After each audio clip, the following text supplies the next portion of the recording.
Salut, alors à la demande du CNC, je vais vous faire part de mes coups de cœur dans cette période de confinement. Alors d'abord il y a un film qui s'appelle J'ai perdu mon corps, qui est un film d'animation de Jérémy Clapin et de Guillaume Laurent. C'est l'histoire d'une main sectionnée qui est à la recherche de son corps dans Paris. Et son corps, c'est celui d'un jeune adulte qui essaie de survivre malgré un drame assez énorme. C'est hyper beau, le travail sur le son il est magnifique, c'est hyper sensoriel, c'est poétique. Alors là on peut croire que c'est chiant, mais c'est pas du tout le cas. C'est pas juste un objet artistique un peu contemplatif, c'est vraiment hyper tendu tout du long, les scènes sont tendues, c'est vraiment génial. Puis il y a une fin ouverte qui est vraiment très très bonne et qui fait réfléchir sur le deuil, sur les accidents de la vie qui nous construisent. Bref, très très beau film. Ensuite, il y a une série que j'ai beaucoup aimée qui s'appelle Succession, qui est une série qui est sur HBO et OCS, qui est inspirée de la famille Murdoch, qui est un magnat des médias américains. Et c'est le moment où il doit passer son pouvoir à un de ses enfants. Et alors là, c'est vraiment, moi je trouvais ça très très drôle, très bien joué.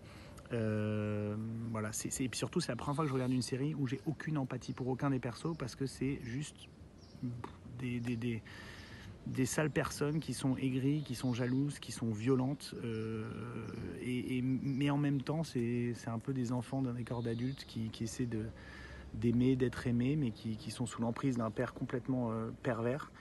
En fait j'ai beaucoup d'empathie pour eux parce qu'ils essaient de s'en sortir, et c'est ce qui rend la série belle et vraiment en plus drôle et intéressante. Voilà. Et super générique de début, j'ai jamais vu ça, je ne le passe jamais. Ensuite, alors j'ai en musique, j'ai Ento, qui est que j'ai découvert, je pense, après tout le monde, parce que c'est de la musique électro et j'en écoute pas beaucoup. D'ailleurs, ça se dit peut-être NTO. C'est quelqu'un qui vient de Marseille et il faut écouter La Clé des Champs. Moi, j'ai commencé par celle-là, et puis il y a The Hound, elles sont magnifiques. Ensuite, podcast. J'ai découvert un podcast sur Arte Radio de Benjamin Habitant. C'est un gars qui se fait dégager par son psy, qui décide de se confier à son micro. Pendant 1 an ou 2, il a fait ça. Je sais pas si c'est du docu, c'est de la fiction, mais c'est hyper drôle sur le quotidien, sur nos petites névroses, sur son observation, sur la paranoïa qu'on a un peu tous dans des moments. En tout cas, moi, je me suis reconnu dans toutes ces névroses et je me suis marré. Ça ressemble un peu à du Seinfeld, Curb Your Enthusiasm, Larry David. Enfin bref, c'est vraiment dans cette veine-là, un peu Woody Allen.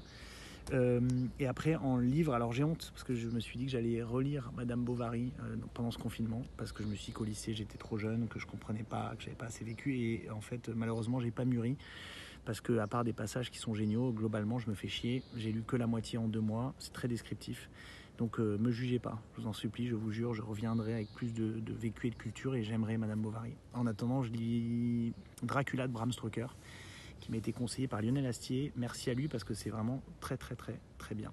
Voilà. Merci et puis bonne fin de confinement. Ciao.